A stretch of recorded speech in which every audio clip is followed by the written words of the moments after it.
qui avait décidé de dire non, non et non à l'armée allemande qui était là. Non, on ne veut pas de cette armée qui envahit notre pays, on n'en veut pas. On essaiera de faire quelque chose pour les empêcher, pour les embêter, on ne veut pas qu'ils restent. Il y a une autre partie des Français qui disaient, bon, bah, ils sont là, on va attendre que le temps passe, on verra bien. Et puis, il y a une partie des Français qui, eux, avaient décidé d'aider les Allemands. Voilà. Et ces gens-là, on les a appelés des collabos. Hein, ce sont ceux qui ont aidé les Allemands contre les Français. Ça, c'est un truc un peu difficile. Hein. Voilà, donc là, je vous emmène en petite histoire à Crécy-la-Chapelle. Petite histoire qui commence le vendredi 19 mai 1944. Hein, voilà, on est là, le vendredi 19 mai 1944, à Crécy-la-Chapelle, sur la grande place du marché. Vous connaissez certainement tous la place du marché à Crécy-la-Chapelle. Hein, il y a une grande place. À l'époque, il y a des commerces partout, il y en a encore beaucoup aujourd'hui, mais c'est partout des commerces. Hein. Il n'y a pas Intermarché, il n'y a pas Carrefour. Voilà. Donc, quand on a quelque chose à acheter pour manger et pour vivre, on va sur la place du marché. Aujourd'hui, sur cette place du marché, en face de la boulangerie Pinguet, il y a une pharmacie, la pharmacie du Beffroi. La maman de Maxime travaille aujourd'hui à la pharmacie du Beffroi. Donc cette pharmacie, si vous connaissez Crécy, vous devez la connaître, vous y êtes passé certainement à plusieurs reprises. Et moi, à chaque fois que je passe à la pharmacie du Beffroi, depuis 30 ans que je passe à la pharmacie du Beffroi, je remarque à chaque fois le petit écriteau qui est là. Et ce petit écriteau, il dit des choses. Il nous dit, dans cette maison, le 19 mai 1944, ont été martyrisés les époux Collot, déportés ensuite et morts en Allemagne. Donc à chaque fois que je vois ça, je me dis, il s'est passé quelque chose effectivement à cet endroit-là. Qu'est-ce qui a bien pu se passer pour qu'il y ait une plaque comme ça et que la plaque elle reste au-dessus de la grande porte cochère. Hein. C'est une grande porte où on passe en dessous pour la garer nos voitures. Donc j'ai fait quelques recherches pour essayer de comprendre ce qui avait pu se passer le 19 mai 1944. Ce jour-là, le 19 mai 1944, j'ai appris qu'il y avait un petit garçon qui avait 12 ans à l'époque. Quelqu'un a 12 ans? Pas encore. Hein. C'est 11 maximum, là? Même pas 10? 10, bon. 11, 10, voilà. Bon. Donc, 11, 10, quand je vois les grands qui sont par là, je me dis qu'un garçon de 12 ans, ça doit être grand comme toi, à peu près. Hein. Donc, ce jour-là, il y a un petit garçon, ou un grand garçon de 12 ans, qui part à l'école. Il est 1h15, comme aujourd'hui à peu près. Il part à l'école. Il habite chez ses parents, et son papa est charcutier. Charcutier sur la place, un commerce. Aujourd'hui, la charcuterie, elle était à côté de l'Optique 2000, le magasin de lunettes là, de Monsieur le maire. Hein. Vous avez Optique 2000, à côté vous avez un kebab, à côté il y avait la charcuterie. Aujourd'hui c'est un local pour une association, hein. Mais à l'époque c'était la charcuterie. Le petit garçon, son papa est charcutier, le petit garçon, le midi il a mangé chez son papa, et puis à 1h15 il part à l'école. À l'école, c'est à côté de la mairie. Vous voyez la grande mairie de Crécy, que vous la voyez. Sur la gauche de la mairie, quand vous la regardez, sur la gauche, il y a un bâtiment. C'était l'école. Aujourd'hui, c'est la bibliothèque. Mais à l'époque, c'était l'école. Donc ce petit garçon part... Ah, il y a un grand garçon qui a un appareil qui fait de la musique. Ce petit garçon part à l'école à 1h15. Il passe dans les petites rues, il connaît bien Crécy, il passe dans les petites rues. Il arrive sur la place en face de la boulangerie Pinguet. Vous voyez où elle est, la boulangerie Pinguet, sur la place, juste en face de la pharmacie. Le petit garçon arrive là, et là, surprise, il y a un homme qui arrive en face de lui, un grand monsieur qui arrive et qui porte une boîte à violon. Une boîte à violon, vous savez, l'instrument de musique, là, le violon, on les mettait dans des boîtes en bois, hein, qui ont un peu une forme comme ça. Et ce monsieur transporte une boîte à violon. Et juste au moment où il passe devant le petit garçon, il pose la boîte à violon contre le mur. Le petit garçon s'en souvient très très bien. Il ouvre la boîte et dedans, qu'est-ce que voit le petit garçon? Une mitraillette. Oh là! Alors le petit garçon de 12 ans, on est en 1944, ça fait 4 ans qu'il y a la guerre en France quand même. Donc une mitraillette, il a déjà dû voir ça. Il sait ce que c'est. Cela étant, il ne traîne pas, il file, il va à l'école. À 4h30, sorti de l'école, comme pour vous, le petit garçon sort de l'école, il rentre chez ses parents à la charcuterie. Il repasse sur la place, devant la boulangerie, il repasse devant la pharmacie d'aujourd'hui, et là, qu'est-ce qu'il voit devant la pharmacie, qui n'était pas la pharmacie à l'époque? Il voit une grosse voiture comme ça. Ça s'appelle une traction avant. À l'époque, c'était la plus grosse voiture qui existait. Hein, voilà, une traction avant, qui est garée là. Et dans la traction, il reconnaît un monsieur et une dame. Il dit « Ah, mais je les connais. C'est monsieur et madame Collot. Ce sont les gens qui vendent des fruits et des légumes sur la place. » Parce qu'à la place de la pharmacie d'aujourd'hui, c'était un marchand de fruits et légumes. Quand on avait besoin de fruits et légumes, on allait là. Et là, qui étaient les commerçants à l'époque? C'est monsieur et madame Collot. Et le petit garçon, il voit monsieur et madame Collot dans la voiture. Voilà, monsieur et madame Collot, ce sont ces gens-là. Alors, monsieur et madame Collot, à l'époque, et où? Monsieur et madame Collot, à l'époque, monsieur Collot a 62 ans, madame Collot a 60 ans, c'est pas des jeunes, hein, déjà. Et monsieur et madame Collot, eux, ils ont choisi, depuis plusieurs années, ils ont choisi d'être des résistants. On ne leur a pas demandé, c'est pas une obligation. Hein, quelqu'un qui est militaire, quand on est à la guerre, on dit allez, par ici les militaires, on va au combat. Résistant, si vous décidez d'être résistant, c'est vous tout seul qui décidez. Personne ne vous oblige d'être résistant. Eux ont décidé d'être résistants. Et le frère de madame Collot, c'est également un résistant. Eux, tous les deux, ils ne sont pas résistants tout seuls à Crécy, ils sont résistants dans un réseau. Un réseau, c'est-à-dire qu'il y a beaucoup de résistants ensemble qui se battent ensemble. Ils font partie d'un réseau, ce réseau s'appelle le réseau Ronsard, dans la région ici, et comme acte de résistance, parce que si on est résistant, on va faire des actes, on va faire quelque chose, eux, ce qu'ils font, c'est de cacher des prisonniers de guerre évadés, qui se sont échappés de prison, ils les reçoivent chez eux, de temps en temps, ils les nourrissent, ils les soignent, et quand ces gens-là ont repris un petit peu de force, ils peuvent repartir. Ça, c'est l'acte de résistance de monsieur et madame Collot. Ils ne font pas que ça, monsieur et madame Collot. Également, ils hébergent chez eux, dans leur maison, donc à cet endroit-là toujours, ils hébergent un radiotélégraphiste.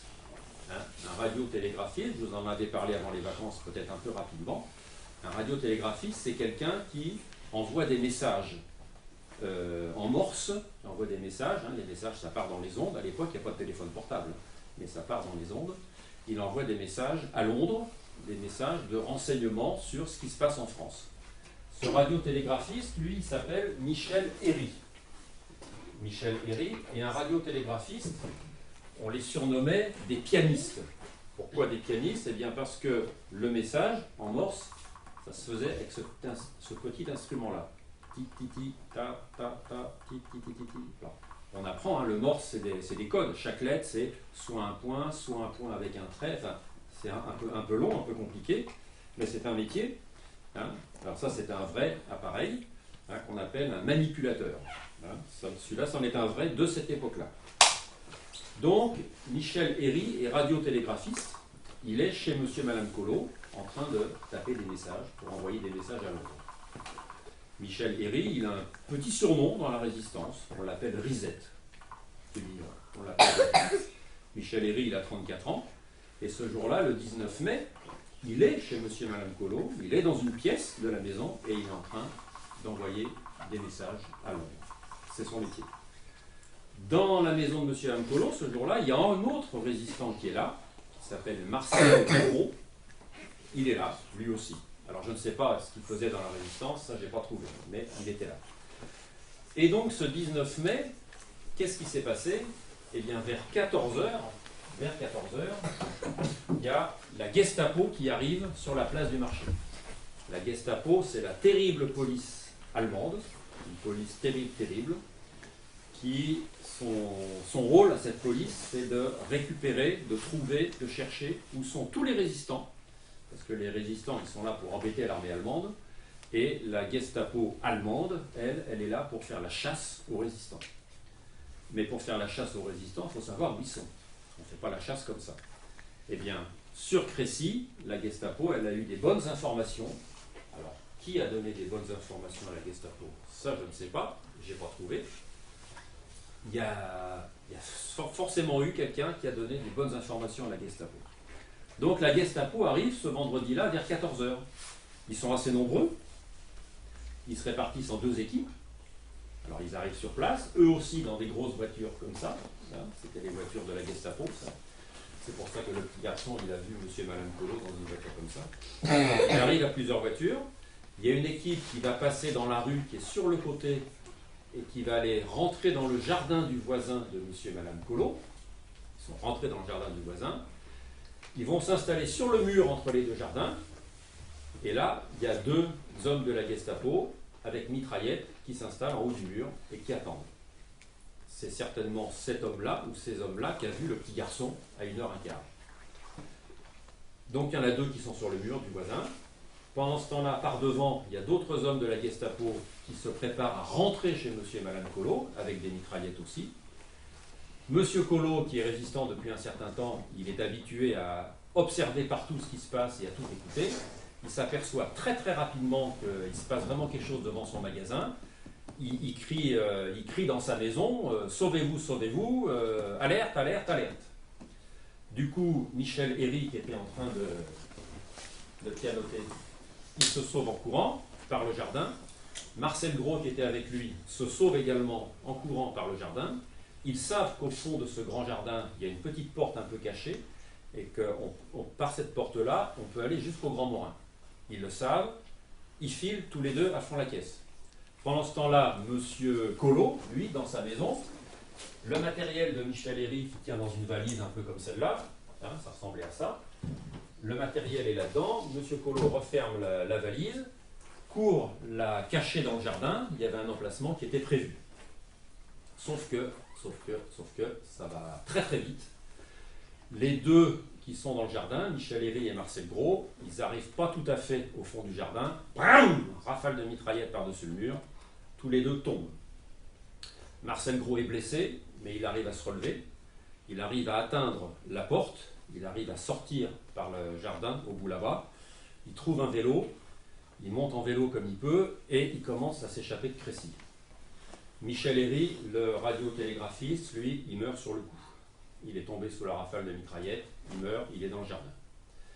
Pendant ce temps-là, dans la maison, la Gestapo arrête, bien sûr, monsieur et madame Collot, tous les 2, il les arrête. Et la Gestapo, quand elle a arrêté des résistants, elle ne se contente pas de les arrêter et de les emmener. Ce qu'elle essaye de faire, toujours, c'est de les questionner pour obtenir encore plus de renseignements sur tout le réseau, sur d'autres résistants et tout. Et bien sûr, M. Collot, même s'il avait 62 ans à l'époque, il savait très bien ce que c'était qu'être résistant. Il avait vraiment voulu être résistant. Et quand il a été questionné, il a refusé de répondre aux questions de la Gestapo. Quand on ne répond pas aux questions de la Gestapo, vous pouvez imaginer ce que ça donne. La Gestapo n'est pas contente du tout, elle se fâche. Et quand elle se fâche, au début, c'est peut-être quelques petites claques dans la figure, mais plus on refuse de répondre à la Gestapo, plus l'interrogatoire est difficile, plus l'interrogatoire est violent, plus il est méchant, et c'est ce qui s'est passé pour M. Collot. Pendant ce temps-là, la Gestapo fouille complètement la maison de M. et Mme Collot, ils récupèrent des papiers, ils cherchent partout tout ce qu'ils peuvent trouver, et finalement, ils embarquent beaucoup de papiers, beaucoup d'objets, tout ce qu'ils peuvent embarquer de la maison, ils embarquent dans plusieurs voitures comme ça. Pas assez de place, Monsieur Collot, il a une voiture pour travailler, ils embarquent la voiture avec, et en avant nous autres, ils emmènent tout le monde. Tout le monde, c'est-à-dire Monsieur Collot, Madame Collot, le petit garçon, il les a bien vus dans une voiture comme ça, et ils emmènent aussi Marcel Gros, parce que Marcel Gros, blessé, qui était parti en vélo, finalement, la Gestapo l'a récupéré, a réussi à lui courir après, l'a récupéré et l'a ramené. Il était blessé, mais ils l'ont ramené. Tout ce petit monde s'en va à Paris. S'en va à Paris, à la prison de Fresnes, très grande prison à Paris. Dans cette prison, l'armée allemande, la Gestapo, sont habitués à enfermer tous les résistants qu'ils ont trouvés. On les enferme là-dedans, tous ensemble. Bien. Ils y restent 1 mois à peu près. Ensuite, la prison étant beaucoup remplie de résistants, ensuite, une partie, on les emmène à Compiègne, dans un autre centre de rétention, à Compiègne. Là, ils vont y rester un petit peu, pas très longtemps. Madame Collot, elle ne va pas aller à Compiègne, c'est une femme, elle va aller à Romainville. C'est une autre prison, plutôt pour les femmes résistantes, Romainville. À Compiègne, les hommes qui sont là, on va les embarquer en train pour les emmener en camp en Allemagne. On les emmène en train, c'est pas des TGV, hein. On les emmène dans des wagons comme ça, qu'on appelle des wagons à bestiaux, parce que ce sont des wagons à bestiaux. Ça, c'est la photographie d'un des wagons qui ce train-là. Ce train-là, c'est le train numéro 7909 qui va partir le 2 juillet, en Allemagne. Dans un wagon comme ça, c'était marqué à l'époque ici, il y avait un petit écriteau qui était marqué « Chevaux 8, hommes debout 40 ». Chevaux 8, hommes debout 40. Les Allemands vont entasser là-dedans plus de 100 résistants par wagon. 100 résistants par wagon. On ferme les portes, il y a juste la lucarne qui est ici, qui est ouverte pour faire un peu d'air, et encore, on y met des barbelés pour être sûr qu'il n'y en ait pas un qui a envie de passer par la lucarne, et on les voit les barbelés là, voilà. Le train part le 2 juillet dans la matinée. Le train va rouler doucement, parce que c'est un train qu'avec des wagons comme ça, une locomotive à vapeur, ça ne va pas très très vite. Ils partent en Allemagne. Ils vont passer du côté de Soissons, une ville française, un petit peu dans l'Est. Là, le train est obligé de ralentir. Il ralentit souvent. Et là, il y a un passage à niveau, une petite ville qui est juste à côté, une ville qui est Vic-sur-Oise. Le train est obligé de ralentir au passage à niveau. Et le passage à niveau de l'époque, c'est pas ceux d'aujourd'hui avec des barrières qui font comme ça. C'est une barrière qu'on tire pour empêcher les voitures de passer. Hein. On tire la barrière au travers de la route. Ce jour-là, la garde-barrière, parce que c'est souvent une dame qui s'occupe des barrières, la garde-barrière, c'est Yvette Belot. Et Yvette Belot, c'est une résistante, elle aussi. Ah, tiens. Qu'est-ce qu'elle fait comme résistance? Eh bien, elle est là d'abord à faire son travail de garde-barrière. Et elle sait, malheureusement, c'est pas la première fois qu'elle voit passer un grand train comme ça, rempli de prisonniers. C'est pas la première fois qu'elle voit des mains qui s'agitent à travers la lucarne qui est ici. C'est pas la première fois qu'elle voit des fois un visage. Ils arrivent à se tirer pour respirer et puis pour se montrer. Et elle sait très bien ce qu'ils veulent, ces prisonniers. Elle le sait très très bien, elle est habituée. Elle sait qu'ils veulent envoyer des messages à leur famille pour leur dire, ben voilà, un petit message, un petit SOS. Hein. Donc Yvette Belot, qui est au bord de la route, hein, elle ne peut pas leur répondre. Elle ne peut pas, c'est trop dangereux pour elle, parce qu'il y a certains wagons qui ont au bout ici une petite guérite en haut qui est là, avec un petit escalier, et là-haut il y a un Allemand avec la mitraillette hein, qui surveille tout le train. Donc de temps en temps il y a un wagon, il a la petite guérite en haut. Donc Yvette Belot, elle sait que ne faut pas qu'elle bouge. Mais quand elle les voit passer devant elle, avec tous les signes et tout, elle leur fait oui, oui de la tête. Oui, oui, allez-y, allez-y, oui, oui, allez-y, allez-y. Ce jour-là, quand le train sera passé, Yvette Belot, qui était donc en train de s'occuper de la barrière, elle n'était pas tout seule, il y avait un gendarme qui était avec elle. Bon, un gendarme qui s'appelle Desmet. Ce gendarme aussi est un résistant. Et tous les deux, une fois le train passé, ils vont aller sur la voie ferrée et ils vont récupérer 86 petits papiers. 86 petits papiers, 86 petits messages de détresse de la part des résistants. Tous les deux vont passer le restant de leur journée à prendre papier par papier, mettre chaque papier dans une enveloppe, de mettre sur chaque enveloppe l'adresse qu'il y avait sur le petit papier, et le gendarme va aller poster tout ça, pas dans le même bureau de poste, parce qu'il faut faire attention, tout le monde surveille tout le monde, il va faire plusieurs villages pour mettre à droite et à gauche ces enveloppes.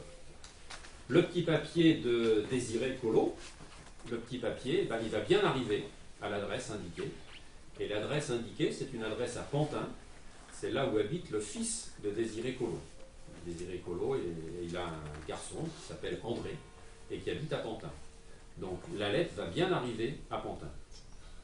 Sur le petit mot, simplement, Désiré Collot, il avait indiqué sur son petit mot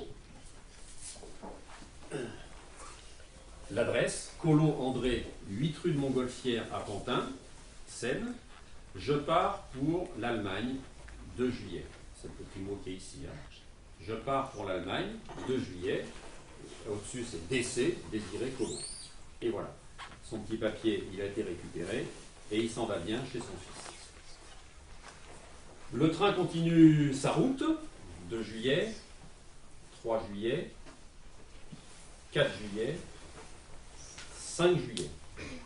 Le train arrive en Allemagne seulement le 5 juillet après-midi. 5 juillet après-midi. Tous les résistants sont enfermés dans des wagons comme cela. Plus de 2150 résistants enfermés dans ces wagons-là.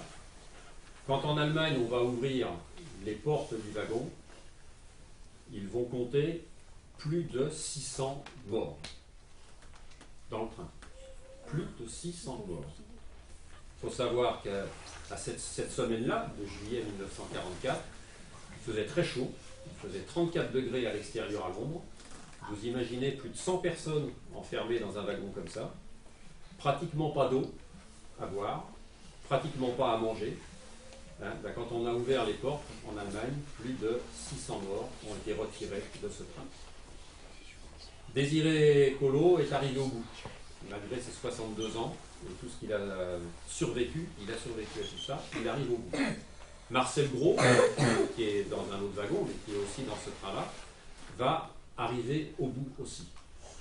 Ce train qui a été un train très particulier, les historiens tout de suite l'ont appelé le train de la mort. Le train de la mort parce que plus de 600 morts dans ce train pour 4 jours de transport dans des conditions pareilles. Marcel Gros, lui, il a survécu, mais 4 jours après, il va décéder au camp de Dachau, puisque tous ces prisonniers-là sont arrivés au camp de Dachau. Lui, Marcel Gros, va décéder au camp de Dachau le 9. Désiré Collot, lui, il va survivre. Très bien, tant mieux pour lui, il va survivre. Mais il a 62 ans, mais il est fatigué, mais il a été blessé.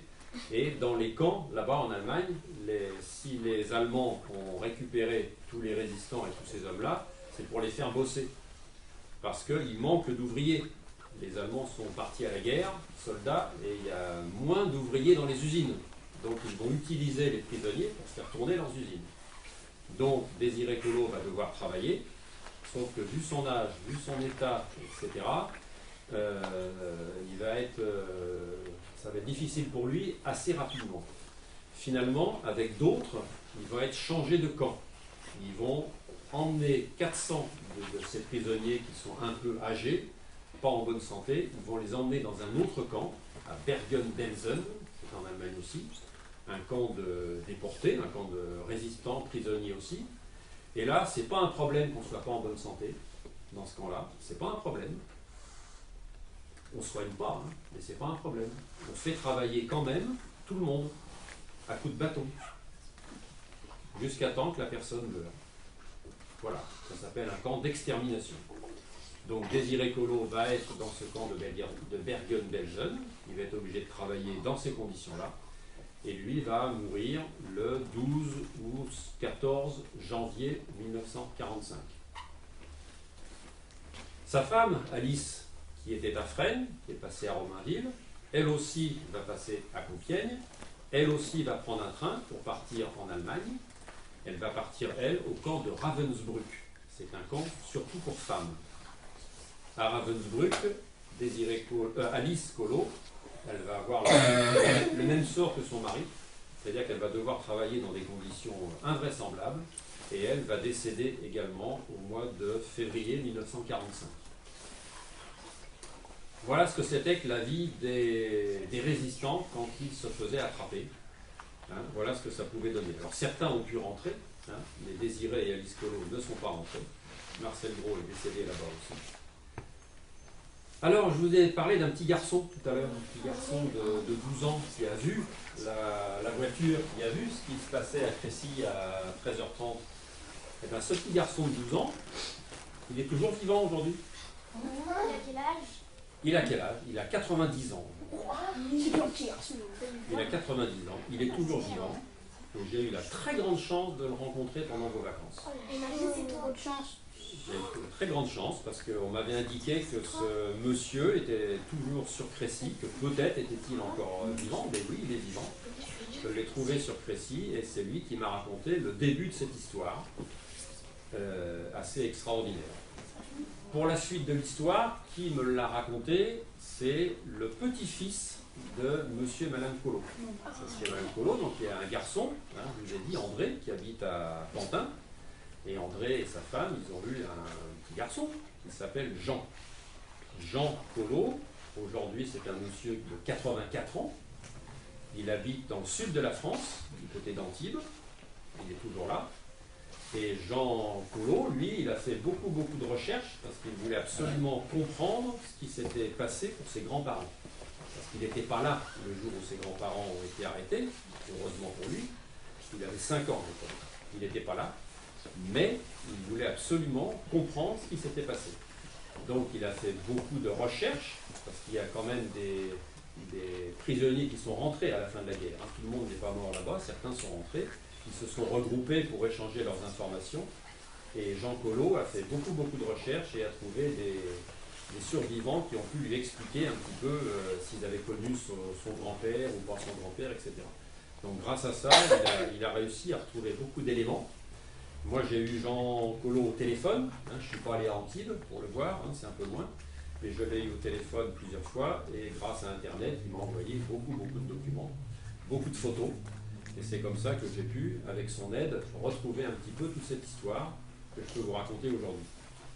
Eh bien, Jean Collot, il était très content, super content de savoir que j'allais raconter l'histoire de ses grands-parents à des jeunes aujourd'hui, à des enfants, parce que pour lui, c'est très important qu'on n'oublie pas tout ce qui s'est passé à Crécy-la-Chapelle ce vendredi 19 mai 1944. Voilà un petit peu cette histoire.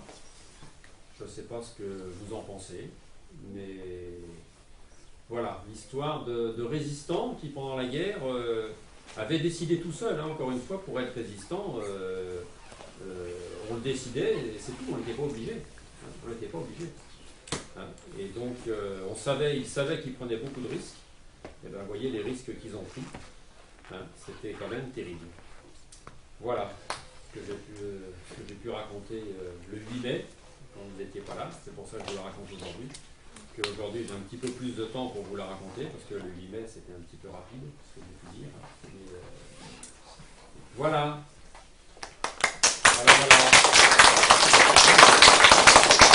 Écoutez, vos applaudissements, moi je vous en remercie. Je vous en remercie pour les gens dont je vous ai parlé, pour Marcel Gros, je n'ai pas eu d'informations plus que ça, pour Michel Herry. Alors Michel Herry, à Crécy, il y a une rue qui s'appelle Michel Herry, qui est la rue qui est à côté de la pharmacie, la rue qui repart par derrière.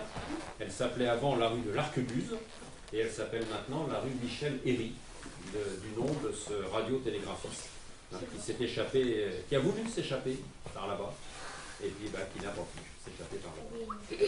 Des questions, je peux répondre. Oui. Comme ça parce qu'il a été retrouvé là-bas, Alors, Michel Herry, lui, il est mort dans le jardin.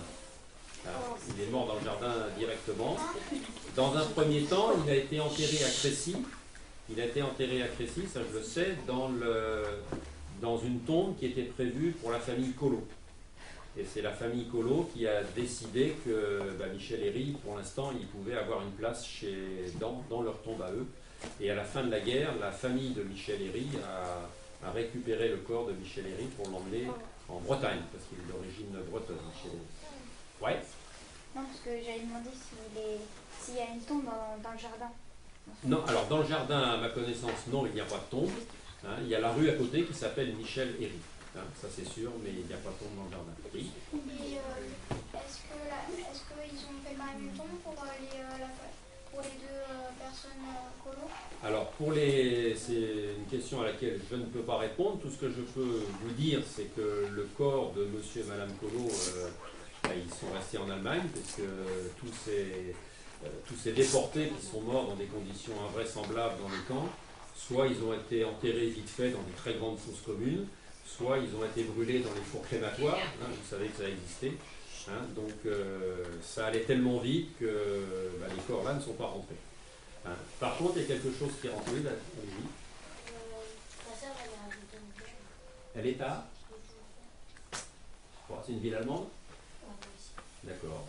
Oui, vas-y. Toi là. Théo. Non, c'est laquelle pharmacie? La pharmacie du Beffroi, qui est sur la place en face de la boulangerie Pinguet. Il y a deux pharmacies. Il y a celle-là, qui est plus sur la gauche. C'est à côté de la boucherie, oui, exact. Le problème que j'avais dit,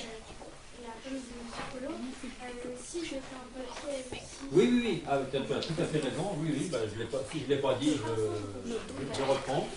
Alors, Madame Collot, Alice Collot, elle aussi, quand elle est passée de Romainville à Compiègne, là en cours de route, elle aussi a lancé un petit papier par terre, comme ça, et son petit papier, là aussi, a été ramassé par quelqu'un, hein, et son petit papier est arrivé également chez son fils, à la même adresse, hein, à Pantin, 8 rue Montgolfière. Oui, merci de me rappeler. Alice Collot a réussi aussi à envoyer un papier. Et il est un petit peu plus long. Alors là, le texte est maintenant illisible, hein, c'est illisible, mais Jean Collot, le petit-fils, me l'a envoyé par traduction. Donc elle donne de ses nouvelles, elle parle à ses enfants, elle les remercie pour un colis qu'ils avaient envoyé, enfin voilà. Donc oui, Alice aussi a envoyé un message et son message est arrivé également chez son fils. Merci de me le rappeler parce que c'est important aussi. Alors par contre, que je n'oublie pas, quand on arrive en camp, en Allemagne, la première chose qui se passe pour vous, c'est qu'on vous prend toutes vos affaires. On vous confisque tout ce qui est sur vous. Vous vous retrouvez même tout nu, parce qu'on vous donne une tenue de prisonnier. Oui, oui, vous vous retrouvez tout nu, on vous donne une tenue de prisonnier, et toutes vos petites affaires, tout ce que vous aviez dans vos poches, ou avec un petit sac, si vous avez eu le temps de partir avec un petit sac, tout est confisqué, et les Allemands mettent tout ça de côté. Ils ne le détruisent pas, mais ils mettent tout de côté. Et donc, en plus, quand vous arrivez comme ça, vous n'avez plus de papier d'identité, et on ne vous appelle plus, on ne vous appelle pas par votre nom et votre prénom. Non, vous n'êtes pas enregistré avec votre nom et votre prénom. À chaque fois qu'il y en a un qui arrive, on lui donne un numéro. Et après, quand on l'appelle par un numéro. Désiré Collot, lui, il saura le numéro 76 672. 76 672. Quand on appelle 76 672, c'est Désiré Collot qui doit répondre. Et ce numéro, il était ici, de ce côté-là, cousu sur la chemise de la tenue de prisonnier. C'était cousu là. Hein. Donc lui, c'est 76 672. Voilà. Oui. On ne parle pas la même langue que les Allemands. Ah non, on ne parle pas la même langue que les Allemands, mais en Allemagne, pour s'occuper des déportés, des prisonniers, les Allemands utilisaient des Français, qui étaient comme des collabos. Ils les utilisaient pour régler la discipline dans le camp. Oui. Est-ce qu'il avait littéralement dialogué avec les Français? Alors des résistants allemands, non, je ne crois pas. Non, là c'était les camps pour les résistants étrangers, français notamment. Quand les résistants, est-ce qu'il y en avait qui pouvaient... est-ce qu'il y en avait qui devaient essayer d'arrêter les policiers ou pas? D'arrêter les policiers? Ben, ils essayaient, les résistants, ils essayaient tout ce qu'ils pouvaient. Quand je vous ai dit tout à l'heure que le train a mis 4 jours pour aller en Allemagne, 4 jours, c'est aussi parce qu'en cours de route, plusieurs fois, le train s'est arrêté, qui a attendu plusieurs heures, parfois une demi-journée, parce qu'à la SNCF, les cheminots de la SNCF, il y avait des résistants qui faisaient sauter les voies, qui faisaient sauter les locomotives pour empêcher les trains de passer. Donc du coup, le train, très souvent, était obligé de s'arrêter, il fallait aller réparer les voies. Et ça, c'est des résistants qui faisaient tout ce qu'ils pouvaient pour bloquer les Allemands. Et à la SNCF, il y a eu des quantités d'actes de résistance pour retarder les trains. C'est ce qui s'est passé pour ce train-là, le train qu'on appelle le train de la mort. Oui. Mais il s'appelait comment? C'était qui les gens qui ont capturé? Ah bah, c'était des gens de la Gestapo, mais je ne connais ni le nom ni le prénom, ça évidemment, j'en sais strictement rien. C'est quoi la Gestapo? Alors la Gestapo, c'est une police. C'est une police allemande. Hein, c'est une police allemande. Et tout ce qu'elle avait à faire, cette police, c'était de chercher où étaient les résistants. Parce que les résistants, plus le temps passait, plus ils gênaient l'armée allemande. L'armée allemande était très embêtée à cause des résistants. Ils faisaient sauter les poteaux téléphoniques pour que le téléphone ne marche pas. Ils faisaient sauter des ponts pour que les camions allemands ne puissent plus passer sur la rivière. Enfin, ils faisaient tout pour empêcher l'armée allemande d'avancer. Mais dans les trains, ils ne pouvaient pas boire? Non. Non. Alors dans ce train qui s'appelle maintenant le train de la mort, le train 7909, il y a un livre qui a été écrit, hein, il y a quelqu'un qui a fait beaucoup d'études sur ce train, et on s'est aperçu que dans le train, beaucoup de prisonniers qui étaient là sont devenus fous, sont devenus complètement fous. Fous à cause de la chaleur, fous à cause du manque d'oxygène, fous à cause du manque d'eau, fous à cause de la promiscuité, trop les uns sur les autres. Hein, je ne vous raconte pas, mais vous pouvez imaginer, pendant 4 jours, enfermés comme ça, entassés les uns sur les autres. Dans certains wagons, certains sont devenus fous, et tellement fous que certains se sont entretués. Tellement ils devenaient fous, c'était insupportable, ils devenaient fous, c'était vraiment une catastrophe. Et voilà. Oui. Est-ce que les Allemands faisaient exprès de les entasser dans Oui, bien sûr. pour qu'ils meurent? Bien sûr, bien sûr. Tout était fait tout était fait pour les affaiblir et tout était fait pour les faire mourir d'une manière ou d'une autre. Oui, oui, tout à fait, c'était volontaire. Hein, dans les wagons, quand c'était marqué dessus homme debout 40, si on en met 100, il y a un problème. Et en plus, si on t'enferme pendant 4 jours et 4 nuits sans manger et sans boire, alors qu'il y a 34 degrés à l'extérieur, imagine bien que ça ne peut pas durer très longtemps. Hein. Pourquoi du coup ils ont des Des lucarnes, ouais, pour qu'ils respirent un petit peu quand même. Hein, un petit peu. Pardon? Entassé, ça veut dire que là vous êtes. Pardon. Comme là on est dans un seul wagon. Il y en avait 100 dans un seul wagon comme ça. Ils ne pouvaient que tenir debout tellement ils étaient serrés. Ben, au bout de 4 jours et 4 nuits, tu as envie de dormir quand même, donc tu dors en tombant sur celui d'à côté, l'autre à côté il te monte dessus, enfin bon, ça devait être atroce. Oui, il y en a qui ont survécu, oui, oui, oui. Sur 2100, on pense que dans ce train, il y en avait à peu près 2150, 2160, et il y a eu entre 600 et 800 morts. Donc les autres ont survécu quand même. Hein. Pardon? Alors là, je ne peux pas te dire. Il fallait être solide. Il fallait être très solide. Pourquoi la police s'appelait la Gestapo, bah, c'est un nom allemand. Je ne peux pas te dire ce que ça veut dire, c'est un nom allemand. Mais quand. Est-ce qu'il y en a qui vont essayer de s'échapper des trains de la mort? Des camps là-bas? Ah oui, bien sûr, il y en a qui essayaient de s'échapper. Les trains, quand tu es dans le train. Ben aussi, il y en a qui essayaient de s'échapper, mais c'était pratiquement impossible. Il y en a qui ont réussi à s'échapper des trains. Des trains, je ne crois pas. Une fois qu'on était dans le train et que les portes étaient fermées, verrouillées, etc., tu ne pouvais pas sortir. Ils pouvaient aussi casser le bois. Ah bah, si tu vois un wagon comme ça, tu me diras comment tu fais pour casser le bois. Surtout quand tu n'as pas mangé et que tu es fatigué, que tu n'as pas dormi, que tu as soif et que tu es épuisé. Est-ce qu'il y avait des ados qui voulaient être résistants qui étaient... Oui, oui, il y avait des ados, il y avait des jeunes résistants, oui, oui, il y a eu des jeunes résistants. Alors des enfants résistants, ça peut-être pas des enfants résistants, mais des enfants qui ont été déportés avec leurs parents, oui. Oui, il y a des enfants qui ont été embarqués avec leurs parents. Oui. Ben, parce que c'était comme ça, les Allemands voulaient se débarrasser de tout ce qui les gênait. Même s'ils sortaient, ils arrivaient à sortir du wagon. Ah bah évidemment, immédiatement. Alors ce qu'il faut, attendez, ce qu'il faut que je vous dise aussi, j'ai encore 2 choses importantes à vous raconter, vous allez voir. Ce petit garçon de 5 ans à l'époque, Jean Collot, le petit-fils, hein, le petit-fils, il était chez ses parents, à Pantin, quand ça s'est passé. Il était chez ses parents.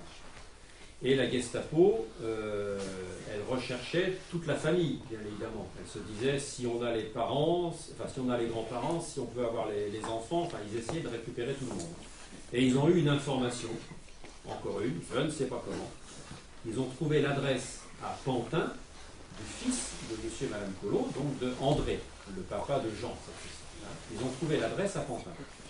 Et Jean Collot, le petit-fils que j'ai eu au téléphone, m'a expliqué que lui, il avait 5 ans, mais il se souvient très très bien d'un jour, quelques jours après que ses grands-parents soient partis, il se souvient très très bien qu'un jour est arrivé à la maison, là où ils habitaient à Pantin, sont arrivés 2 hommes. Alors il lui dit, j'ai vu 2 hommes à travers les lames des volets fermées, j'ai vu 2 hommes qui étaient là et qui venaient frapper à la porte. Il était avec son papa, André, Et André, son père, a dit à son fils, chut, chut, tais-toi, tais-toi. Ils n'ont plus bougé, et ils ont entendu derrière la porte un des deux hommes dire, ils sont pas là, on reviendra demain. Bien sûr, une fois que ces gens-là étaient partis, le petit-fils a été embarqué, Jean Collot, oui, le petit-fils a été embarqué dans de la famille plus loin pour être caché, pour être mis à l'abri, et son papa lui-même est parti également. Donc la Gestapo voulait aussi continuer à récupérer de cette famille. Et ça, Jean Collot s'en souvient très bien. Il ne l'a pas raconté la première fois, il me l'a raconté la deuxième fois, mais qu'il se souvient très très bien, lui, qu'il y a 5 ans, il a entendu derrière la porte, ils ne sont pas là, on reviendra demain. Et son père, pendant ce temps-là, lui mettait la main sur la bouche en disant on ne bouge pas, on ne bouge pas. Et c'est comme ça qu'il a échappé, puisqu'on parlait des enfants éventuellement qui pouvaient être embarqués aussi. Oui, il aurait pu être embarqué aussi, mais voilà. Donc il a été caché dans la famille plus loin en banlieue. Alors, oui. C'était où? À Pantin. Alors, pour lui, c'était dans sa famille, je crois que c'était à Saint-Maur, c'était pour le village, je crois, simplement. Et la mère? La mère de... Elle est Ah, alors là, je ne sais pas, j'ai pas d'informations là.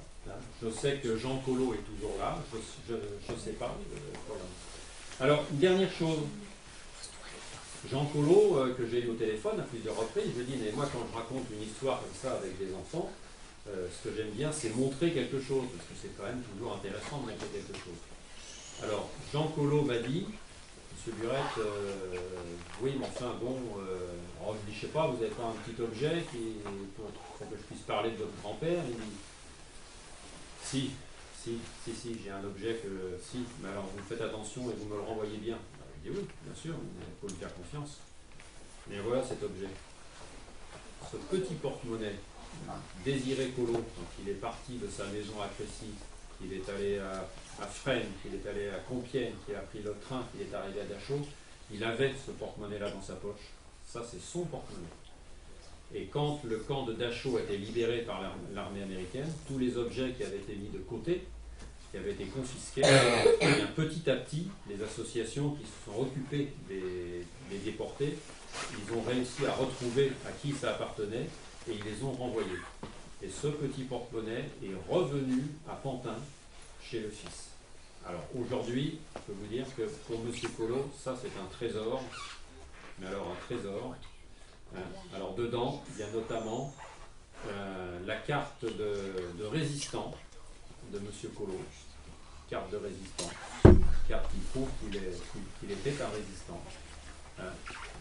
Il a été déporté du 2 juillet 1944 au 13 janvier 1945. Hein. La carte de résistant. Dans ce porte-monnaie, il y a également un petit papier avec une petite ficelle. Alors ça devait être certainement pour entourer du matériel qui lui appartenait, hein, avec son nom dessus, Collot Désiré, et puis des numéros qui ont été mis à la machine. Il y a également un petit papier qui c'était l'adresse à laquelle il fallait renvoyer tous ces objets à Paris, hein, sous direction des prisonniers de guerre. Voilà, avec ce petit papier. C'est avec ce petit papier que tout ça est arrivé à Paris. Ça, c'est une explication. Et alors, comme petits objets très personnels au grand-père, la Désiré Collot, très personnel qu'il y avait dedans, il y a 2 petites médailles miraculeuses. Hein. Voilà, 2 petites médailles miraculeuses. Parce que quand on est très croyant, il devait être très croyant ce monsieur, il avait 2 petites médailles miraculeuses dans son porte-monnaie, qu'il avait toujours avec lui. Il y a également 2 pièces de monnaie de 1 franc de l'époque, 1943. Hein, 2 pièces de 1 franc. Et il y a également une chose qui était... Jean Collot, il y avait ça dans le porte-monnaie, donc ça appartient à son grand-père. Il s'est demandé un temps à quoi ça pouvait bien servir, pourquoi il avait ça dans son porte-monnaie. Et d'autres déportés lui ont expliqué que certains avaient ça parce que quand on est enfermé dans un wagon ou quelque part, ça permet de graver sur le mur ou sur la planche du wagon, de graver un message. Hein, un clou qui permet de graver des messages. Donc voilà, tout ça c'est le petit trésor, hein, de Désiré Collot, celui qui est parti là-bas. Petit trésor qui appartient maintenant à son petit-fils, hein, Jean. Et donc Jean a accepté de me l'envoyer pour vous le montrer, en me disant bien, vous me le renvoyez, monsieur Burel, s'il vous plaît. Je dis oui, vous inquiétez pas, je vais vous le renvoyer. Hein. Donc voilà, ça c'est quelque chose qui est très très important comme souvenir. Alors bien sûr, Jean Collot, il s'attendait à ce que je lui dise, mais vous ne pourriez pas m'envoyer aussi les petits papiers, là, le petit papier qui est passé par la fenêtre pour votre grand-père, pour votre grand-mère. Il m'a dit ça, monsieur Buret, jamais. Jamais, je ne peux pas me séparer de ces petits papiers. Ils sont toujours avec moi, ils sont toujours à côté de moi. Hein, c'est comme des talismans, c'est comme des porte-bonheur. Et Jean Collot m'a dit, monsieur Buret, je peux vous dire, aujourd'hui j'ai 84 ans, j'ai un cancer depuis un certain temps, j'ai des soins qui sont très difficiles. Eh bien, si j'arrive à résister, moi aussi, c'est grâce à ces petits papiers. Parce que quand je sais maintenant ce qu'ils ont vécu, mes grands-parents, toutes les souffrances, comment ils ont vécu, comment ils ont souffert et tout, moi je me dis que mon cancer, je devrais y arriver quand même. Ça, c'est beaucoup moins difficile. Mais j'ai besoin de ces petits papiers, c'est des talismans pour moi. Je dis ça, je comprends très très bien. Mais néanmoins, le porte-monnaie, il m'a permis de l'avoir, que je puisse vous le présenter. Voilà, monsieur Nathaniel. En fait, il paraît que quand les Russes ils ont libéré les camps de Berlin, ben, les gens, il y avait des cabinets remplis de vomi parce que les gens, les Russes, ils étaient obligés de pousser le corps au bulldozer. Oui, tout à fait. Alors ça, après ça, il y a un tas de... Là, je ne vous raconte pas tout, hein, mais non, il y a eu des choses terribles. Hein. Voilà, donc si vous voulez le voir de plus près, ben, vous allez pouvoir le voir de plus près, hein, il n'y a pas de problème. Le porte-monnaie qui était donc dans la poche de M. Collot quand il est parti. Porte-monnaie qui a beaucoup voyagé et porte-monnaie qui est revenu. Voilà, ben moi je suis content de vous avoir. Je suis content que vous m'ayez écouté, que vous puissiez savoir un petit peu maintenant ce que c'était que la vie de résistant. Hein. Être résistant, c'était une sacrée vie. Hein. Encore une fois, pour un monsieur et une dame, comme monsieur et madame Collot, qui avaient 60 ans et 62 ans, qui avaient des enfants et des petits-enfants. Hein, quand ils ont décidé d'être résistants, ils avaient des enfants, mais des petits-enfants. Et ils savaient très bien qu'ils prenaient des risques extraordinaires. Eh bien, ils ont pris ces risques-là et ils ont fait leur boulot de résistant jusqu'au bout. Ils ont fait jusqu'au bout. Voilà. Eh bien, écoutez, bonne fin d'après-midi. Et puis, bonne continuation.